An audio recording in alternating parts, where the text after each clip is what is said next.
Hey everyone, so recently Trump came out and said some rather insane things pertaining to the war on drugs. Essentially, he praised the Philippines for killing drug dealers and drug users, some on the streets and some off. But why is this praiseworthy? What does the Philippines keep having to do?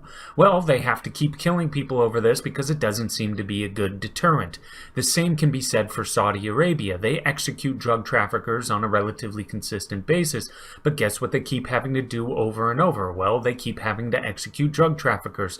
So this violent cure-all that Trump is praising the Philippines for, and by extension Saudi Arabia, it doesn't really seem to work. Someone who is willing to engage in the high-risk behavior of drug trafficking are generally willing to take on the risk of harsh punishments as well.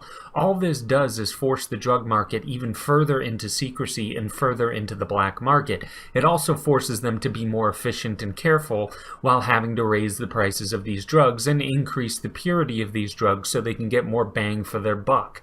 The increase in price also increases the probability that you will see other crimes escalate as addicts need more money to feed their addiction. Meanwhile, those who are addicted are even less likely now to search for treatment that might actually work, given the grave consequences they may face. So in praising the executions of drug dealers and drug traffickers, Trump has only shown that he has an overgrown adrenaline gland, and he is not thinking in a clear and sober fashion on this issue. I mean, Trump is praising the president of the Philippines, Rodrigo Duterte, a man who said, quote, "The human rights defenders say I kill. If I say, okay, I'll stop, they, the drug users, will multiply."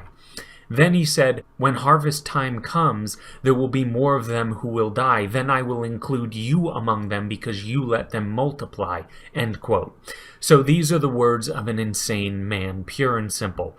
Getting tough on drug crimes is not a new sentiment. It has been tried over and over and over again with trillions of dollars spent, millions of bullets fired, and tens of thousands of doors kicked in, and yet we still have an opiate crisis according to our political leaders.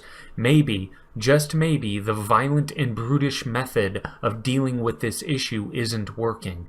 Maybe legalizing ibogaine, which I've talked about before, perhaps that could help as it shows unbelievable promise in helping rid people of their addictions. Maybe legalizing marijuana completely so people have the choice to opt for that instead of heroin in a pill that is prescribed to them, thus giving them a nice and gnarly addiction. There is a great deal of evidence and logic as to why those two things may work, among many other things that I've mentioned in the past. And by contrast, there doesn't seem to be much evidence at all that ramping up the drug war will help. Trump is just beating his own chest and hoping this problem can be solved if we just get violent enough over it. And that, to me, seems rather insane. Thank you, and that's all.